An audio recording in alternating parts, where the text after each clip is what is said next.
થરાદના વેડલા ગામમાં તળાવમાં માટીનું ગેરકાયદેસર ખુલ્લેઆમ વેચાણ.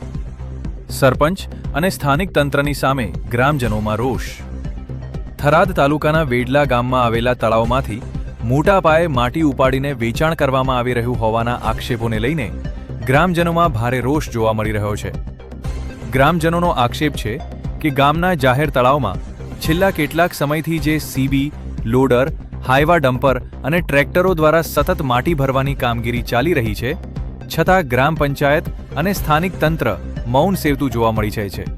સ્થાનિક લોકો દ્વારા જણાવ્યા મુજબ ડમ્પર દીઠ ₹900 અને ટ્રેક્ટર દીઠ ₹500 વસૂલ કરીને માટીનું વેચાણ કરવામાં આવી રહ્યું છે. ગ્રામજનોનો આક્ષેપ છે કે તળાવમાંથી નીકળતી માટીનો ઉપયોગ તળાવની પાળ મજબૂત કરવા કે વિકાસના કામોમાં થવાને બદલે સીધો વેપાર કરવામાં આવી રહ્યો છે. આ સમગ્ર મામલે ગામના સરપંચનો સંપર્ક કરતા તેમણે આ બાબતની જાણકારી ન હોવાનું જણાવ્યું હોવાનું જાણવા મળ્યું છે.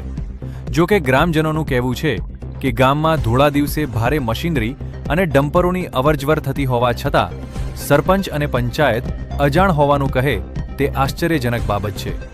ગ્રામજનોએ સ્થાનિક તંત્રની કામગીરી સામે પણ સવાલો ઉઠાવ્યા છે. તેમનું કહેવું છે કે જો ગામના જાહેર તળાવમાં આટલા મોટા પાયે માટી ખનન થઈ રહ્યું હોય તો તાલુકા વહીવટીતંત્ર, ખાણ ખનીજ વિભાગ અને સંબંધિત અધિકારીઓને તેની જાણ ન હોય તે માનવું મુશ્કેલ છે.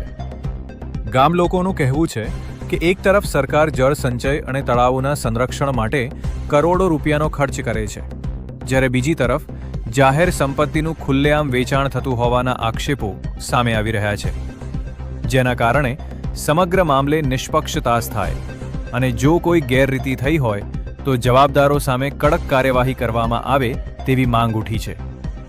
હાલ સમગ્ર મામલે ગ્રામજનોમાં ભારે ચર્ચા ચાલી રહી છે અને લોકો સરપંચ તેમજ સ્થાનિક તંત્ર પાસેથી સ્પષ્ટ જવાબની અપેક્ષા રાખી રહ્યા છે. ભરતભાઈ મણવર વાવ, થરાદ જિલ્લા રિપોર્ટર.